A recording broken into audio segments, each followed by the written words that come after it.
Welcome to the fiscal year 21 Avian Health Cooperative Agreement training. My name is Dr. Patricia Fox. I work for the Avian Health commodities, and I will be stepping through the basics of putting together your cooperative agreement workbook for 2021. This year, the format is similar to the last couple of years. There's very few changes, so I'm going to go through and point out some of the things that cause workbooks to be returned. So we try to limit the back and forth of these workbooks, but if you follow directions and pay attention to the format, we should have very little of that. So all the objectives are going to be listed in the workbook, and then you'll use that workbook completed quarterly, which will then serve as the narrative portion of the quarterly report, and it will list the progress on all of the stated objectives. You also need to fill out the avian testing goal sheet of the Avian Surveillance workbook, and that will show the testing goals, what your estimated numbers of tests are. And again, this will be updated with tests completed quarterly. The running annual totals will auto-populate for you, and certain cells will be locked so that none of those back in the background math formulations can be messed up, and so that workbook can be automatically fed into a system that creates the national surveillance program totals for us. So because we feed this into a system, you must submit in the Excel format for those national reports to compile properly. So please use the link that specifies the January 2021 version. Do not use older versions. We've updated it slightly. We've locked a few more cells and added some more formulas. So in order for it to feed properly into the national report, you need to use the current version. This is the example of the 2021 version. It looks just like the one from last year, but again, because of the directions we have to give the computer to compile the national report, it's very important that you use this 2021 template. And as a reminder, make sure that you do use SMART objectives. A SMART objective is one that is specific, that's measurable, that's achievable, realistic, and time-phased. These should provide the who and what of the program activities, so someone can easily read your workbook and tell what it is that you're hoping to accomplish throughout the cooperative agreement cycle. The first objective is avian surveillance. Please only include activities here that result in the collection of diagnostic samples. If you're not collecting samples, then that activity should not go under Objective 1. We ask that you list NPIP and non-NPIP activities separately, and make sure that you put measurable objectives, such as the number of trips, the number of mailers distributed, the number of investigations, etc. In objective number 1, please do not list the number of tests. Those will be listed under the diagnostic section in objective 3. If the tests are, for example, being mailed directly to the lab by the producer, then you may not have anything for those tests under objective 1. Objective 1 is only for the active collection of diagnostic samples. So that is folks going out, swabbing birds at fairs or shows or backyards or things like that. Now remember that the surveillance is the cornerstone of the Avian Health Agreement, and the objectives with the diagnostic testing associated in Objective 3 should be the majority of the work activities that are supported by this agreement. So Objective 1, 2, and 3 should be the majority of your agreement, with the additional objectives having less of an impact monetarily on the agreement. So here is a view of the workbook. Remember, you're going to list NPIP and non-NPIP activities separately.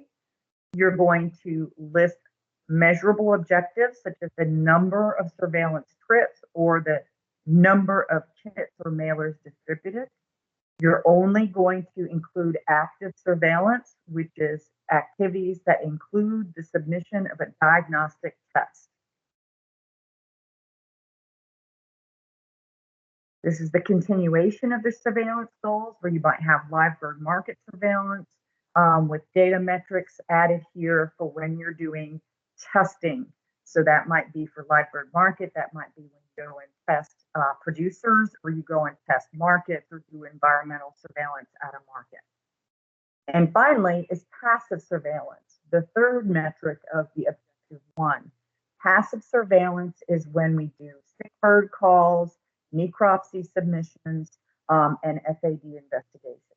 So these will be estimates based on the number of those type of activities that you completed in previous years. And again, please don't list the number of tests here, but the number of calls or submissions. Objective 2 is the general avian health support objective.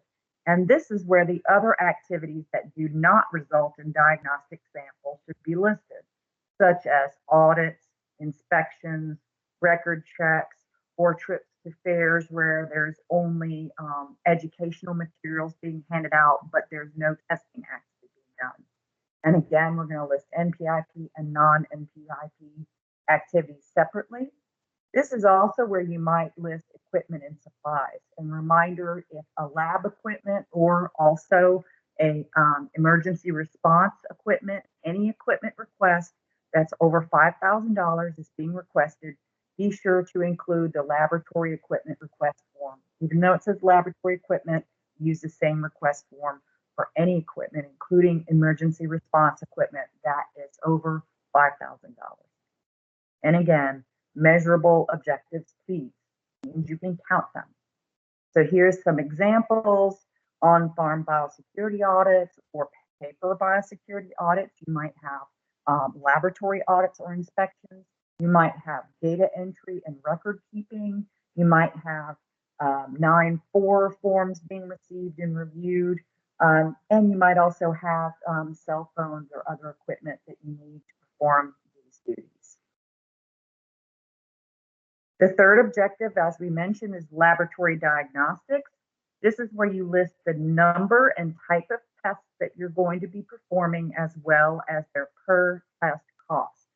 All test costs should be listed as a per test cost, inclusive of all costs, beginning with when the sample arrives at the laboratory to when results are reported out. There are maximum test costs. A lab can only exceed the maximum if there is a published rate charged to other clients. Please note this in the workbook, and I'll link to that published public rate. And again, we do not reimburse laboratories for performing antigen capture immunoassay testing. ACIA testing are field level tests, which can certainly be performed when you go out for those surveillance objective number 1 activities. And we can buy the test kits for you under equipment, which is objective 2, but do not put ACIA tests under objective 3. For the necropsy test charge, please remember to only include the gross examination charge with a maximum of $75. The testing charges are not in the necropsy charge. Those should be listed separately. This is probably the number 1 place where workbooks are returned, where the charge is over the maximum of $75, and it's usually because the testing included with the necropsy is added to the gross examination charge. Those should be split out. So the number of tests listed in this portion of the workbook should match that Excel spreadsheet with your objective tests listed in it. So here's a snapshot of the objective 3 from the workbook. Make sure that the cost per test is listed, the number of tests are estimated, and that those match the goals spreadsheet. And another reminder, for the gross necropsy, it is the gross examination only and does not include testing. You can add the other test types down below if you do MG, MS, pathology exam for a necropsy, microbacterial exam for necropsy. Add those at the bottom of the laboratory diagnostics. Objective 4 is education and outreach.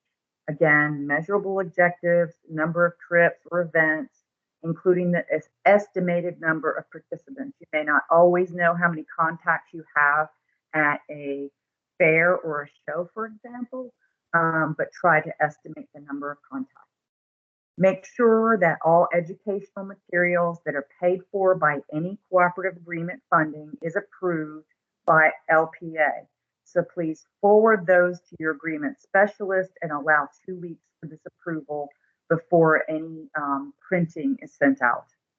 Promotional materials, including magnets and calendars, are still not allowable with agreement funding. Here's an example of education and outreach goals that you might add, fairs and shows, classes and attendees you might have, or flocks receiving some backyard assistance. Objective 5 is travel and training, a reminder that no more than 2 participants per meeting per cooperator. If there is a very good reason why there should be more, make sure you add a very strong and specific reason for needing more than 2 people per meeting per cooperator. It may or may not be approved, but the stronger your reasoning is in your workbook, the more likely that is to be approved. Make sure you include NPIP training that's required for the laboratory diagnosticians if you have folks attending those. And please, a reminder of travel is being funded across commodities to list the estimated percentage provided by Avian Health funding. For example, if you're sending somebody to FAD school and you're going to split it between cattle and Avian Health, or cattle swine and Avian Health, perhaps the Avian Health line is providing 30% of the funding for that trip. Here's an example of the travel and training objectives. You might have laboratorians, AI workshops, or a state vet that attends USDA. For objective 6, this is preparedness and response. A couple reminders here that the review and exercise of the initial state response and containment plan should be listed here. Remember, an annual review is required. Now, certainly you can get your emergency management disease committee together via phone, so it might not actually be a face-to-face meeting. We are requesting that people exercise their initial state response and containment plan at least once every 3 years. So if that exercise is either a tabletop or in-person exercise, you would list that here. No more than 72 hours of PPE is to be purchased for storage. Daily use PPE should be listed under Objective 2 with regular equipment and supplies.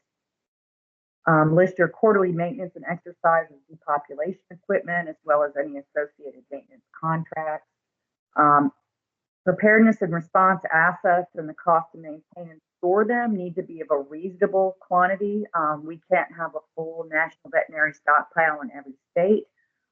We want those costs to be reasonable, and if you are not sure about whether it's reasonable, make sure you put a good explanation down there. And again, any equipment request over $5,000 should use that laboratory equipment request form. Here's an example of Objective 6, preparedness and response activities. Remember, again, we're using measurable goals. So you should have a number of attendees, number of exercises, number of investigations, number of people perhaps that work to update your initial state response and containment plan. So those are the 6 objectives for the Avian Health commodity. If you have any questions, you can always reach out to me. My phone number is listed here. And I would highly recommend that folks that are responsible for this part of the workbook listen in to the webinars that we will be hosting in January, I believe. And at that time, they can ask any questions. Thank you very much, and good luck with filling out your work plan for 2021. We all hope it's a lot different than 2020.